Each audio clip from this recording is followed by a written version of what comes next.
Good morning, students. Our next topic is to calculate compound interest by the formula, right? And till now, what you have done, you have calculated the compound interest with the help of the formula of the simple interest. But now we are having the direct formula to calculate the compound interest, and the formula is that A is equal to P into 1 plus R upon 100 raised to power n, where A is what? It is amount. P is the principal, right? R is the rate, and N is what? The time, right? Time in year. And rate is what? It is in percentage per annum, right? So what will be the compound interest? Compound interest will be amount minus principal. So in this way, directly you can calculate the compound interest instead of going 1 year, then 1 year, then 1 year. Directly by putting the number of years, the rate according to that, and the principal given, you will calculate the amount, right? If the interest is compounded yearly, and if you are having the amount and you are having the principal, you will calculate the compound interest. For example, if I am having the question that find the amount and interest of rupees 5,000 in 2 years at 10% rate per annum, right? You need to calculate the compound interest and the amount, right? So how will you do that? From here, first of all, you need to write what is given. So given is what? The principal. Principal is how much? 5,000. Rate is how much? It is 10%. And time is how much? It is 2 years. You need to note down that the time must always be in year, right? Now, for the formula is what? A is equal to P into 1 plus R upon 100 raised to power n. So, amount I need to calculate. What is the principal? It is 5,000. 1 plus R is how much? 10 upon 100, and n is how much? 2 years. So, you will put here. So, next what you need to do? Just solve the equation. What it will become? 5,000, right? Into, if you take the LCM over here, what it will become? 100 plus 10 upon 100 and its square. So, it will become 5,000, right? Multiplied by 110 upon 100 and then square. So, how will you solve that? 5,000 multiplied by 110, 100, because it is square. So, square means to say the same term is multiplied by itself twice, right? So,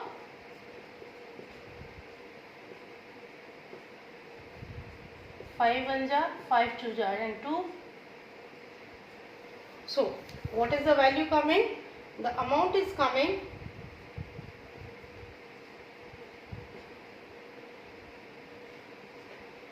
amount has come 6,050. So, this is your amount. So, compound interest will be what? Amount minus principal. So, it will be 6050 minus 5,000. Hence, it will come 1050, right? In this way, directly, instead of going for 1 year, then again for 1 year, directly just by putting the values, you can calculate the compound interest, right? This is your one method. Our next type is that if the interest is compounded half yearly, right? In last example we have taken, it was compounded yearly, right? But now the type is that if interest is compounded half yearly, that means every 6 months the interest will get added to the principal, right? Now, if this is the type, what you will do? Whenever in the question it is written compounded half yearly, so your first step is that the time you need to calculate, because in 1 year how much half years are there? 2. That means whatever be the time is given, how much years are given, so just multiply it by 2, right? And divide the rate by 2, right? This is the formula to calculate the compound interest if it is compounded half yearly, you need to remember that whenever it is compounded half yearly, time get double and rate becomes half, right? So for example, if this is the question, find the amount of rupees 256 in 1 year at 12 into 1/2% per annum when the interest is compounded half yearly. So first again, what you will write? What is given? Principal is given how much? Rupees of 256. Time is given how much? 1 year, and the rate is given 12:1/2%. Right? Now it is given it is half yearly. So whenever it is half yearly, the time must get double and the rate became half. So for half yearly, the time will be how much? 1 into 2. So it will be 2 half years, right? And rate will be how much? It is half of how much? 25/2. So it will become how much?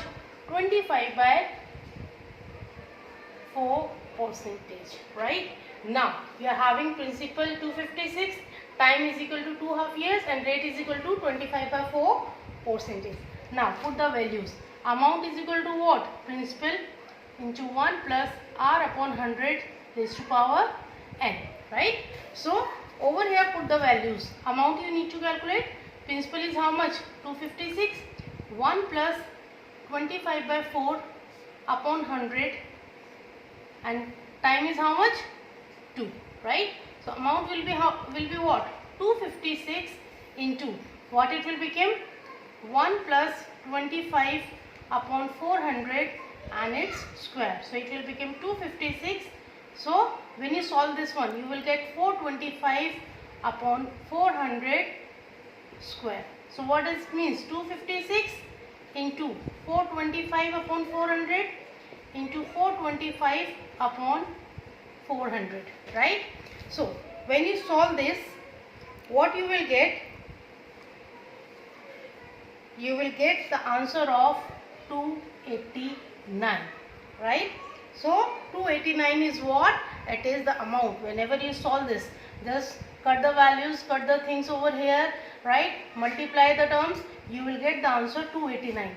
289 is amount, right? So find the amount. We have calculated. If it is being asked what is the compound interest, then what you will do? Compound interest is what? Amount minus principal. So amount is 289 and principal was how much? 256. Just by subtracting, you will get the answer. This is if the interest is compounded half yearly, right? Just you need to keep in mind that when it is when the interest is compounded half yearly, time get doubled and the rate becomes half, right? Next type is when the rate for successive years are different. This is your type third. In your last video, we have taken if the successive years we are having the different rate. So what we did in that case, for first year if it is the different rate, we need to use the respective rates in the respective years. But if I want to calculate the compound interest with formula, and if the rate of successive years are different, then what should be the formula? It will be A is equal to P. P is what? Principal. 1 plus R1 upon 100, 1 plus R2 upon 100, 1 plus R3 upon 100, and so on, right? That means for how much years is given. If example I am saying only for 3 years. If for 3 years 3 different rates are given, right? So first year I have taken this, for second year I have taken this, for third year I have taken this. If it is 5 years, then 5 rates must be there, right? If it is 6 years, then 6 rates must be there. If in the successive rates the rate is different, right? Now for example, if I take the example that find the compound interest on rupees of 80,000, right, for 3 years, right? Compound interest you need to calculate. Principal is given 80,000 and the time is given 3 years. if the rates are, it is 4%, 5% and 10% respectively, right? This is the question.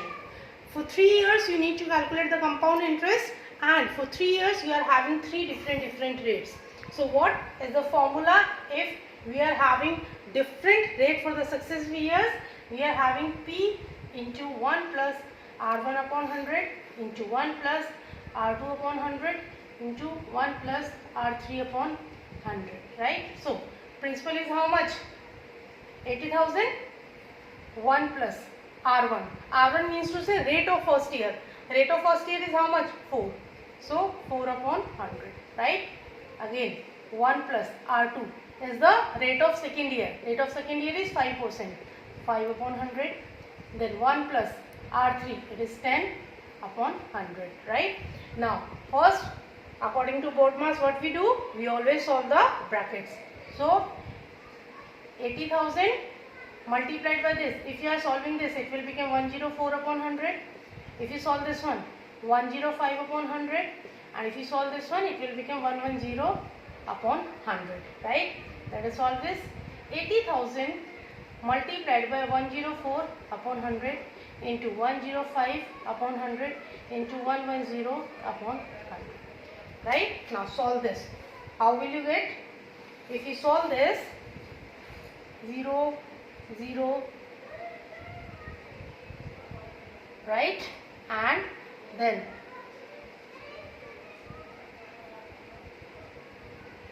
right?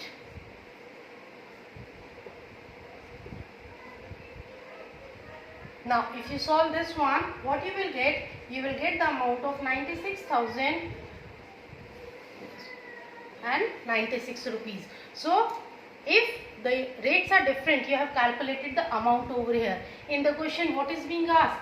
It is being asked for the compound interest. Now we know that compound interest is what? Amount minus principal. Amount is how much? 96,096, and the principal is how much? It is 80,000. Just subtract that, you will get it is 16,096. This is your compound interest, right? So if we are having the different rate for the different year, just you need to put the values. Sometimes it might be there for 2 years the rate is same, but for third year we are having different. So for 2 year you will put the same value, but for the third year you will change the value. So in this way you will calculate. Next is your fourth type is the population problem. So type 4 is the population problem. See, whenever there is if the quantity either increases with this rate or either it is decreasing, we are having the same formula that we are using for the amount, right? That is A is equal to P into 1 plus R upon 100 into N, right? The same formula we can use for the population problem, but what we need to make in mind that either the population is increasing or either it is decreasing. That means sometimes it may be the decay factor over there, or sometimes the total must be the growth factor, right? So according to that there will be change in formula if there is growth factor, right?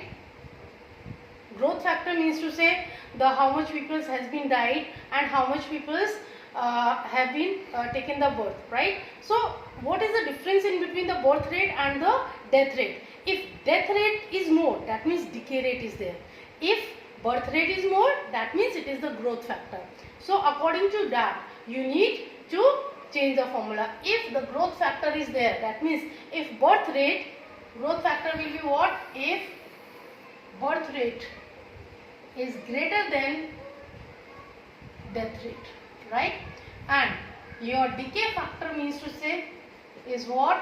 If death rate is greater than birth rate, right? So you need to consider two things, right? Now if the growth factor is there, then what will be the formula?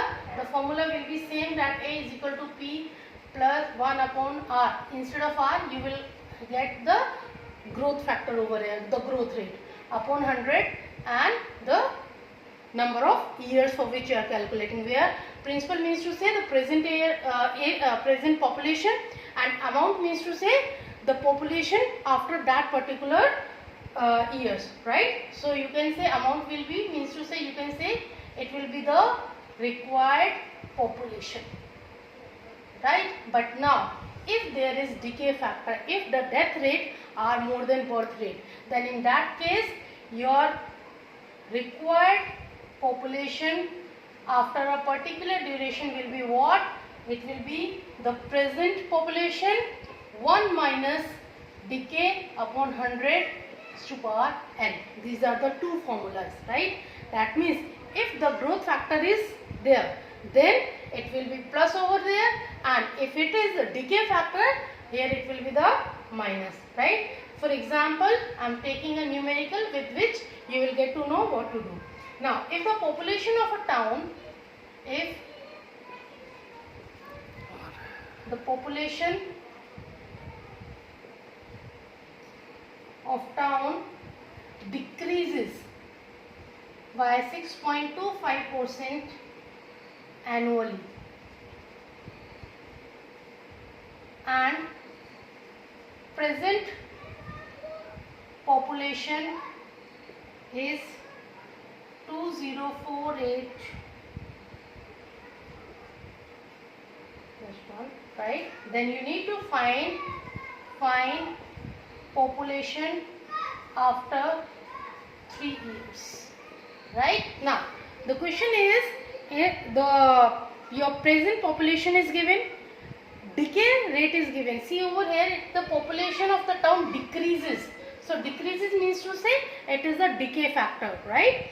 And you need to calculate after 3 years, right? So if the decay factor is there, then what we use the formula is this.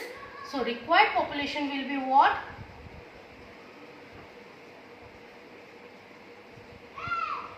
Required population is present population into 1 minus decay rate upon 100 to the power n. So it will become how much? 20480000 multiplied by 1 minus 6.25 upon 100 power 3, right? You will get this one. So now if you solve this one, what you will, can I write this one? 20480000 minus 625. If I remove this sign, what will happen? Over there it will become 10,000. So cube, right? Now solve this part. So you will get 2048 and it will become 1 minus 1 upon 16 power cube.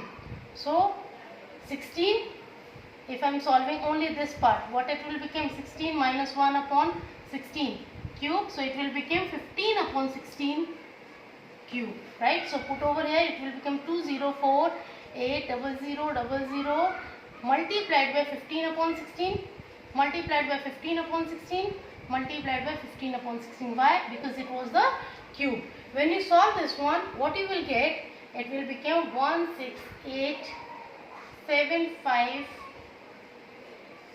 This will be the required population. Have you seen that as there was the decay rate? That means the population is decreasing. That's why your result is lesser than the present population, right? If the growth rate is there, then obviously the required population will be higher, right? I'm taking another example with which you will get to know either the growth is there or either the decay is there. Example is, the population of a certain city is 1,25,000 and if the annual birth rate is given, see, it is the birth rate, that is 3.3%, and the annual death rate, it is 1.3%. Then calculate the population in 3 years. You need to calculate the population after 3 years. Present population is given, but over here, see, your birth rate is how much? 3.3%, and the death rate is given, it is 1.3%, right? That means now you need to find out either there is a decay or either there is a growth rate. So it is clearly over here that birth rate is greater than the death rate, right? That means there is what? The growth factor. But how much? because if the population is increasing by the birth rate, at the same time it is decreasing by the death rate. So your growth rate will be what? In this case your growth rate will be what? It will be 3.3 minus 1.3, right? So what it will become? 0. It will become 2%. That means every year by 2% the population is increasing, right? So now what will be the formula? Your required population is what? It is P into 1 plus growth rate upon 100 power n. So it will be what? 1,25,000, right, into 1 plus 2 upon 100 rate, and time is how much? 3. So it will become 1,25,000. So it will become 102 upon 100's power 3. So 125,000 into 102 upon 100 into 102 upon 100 into 102 upon 100, right? Solve this one.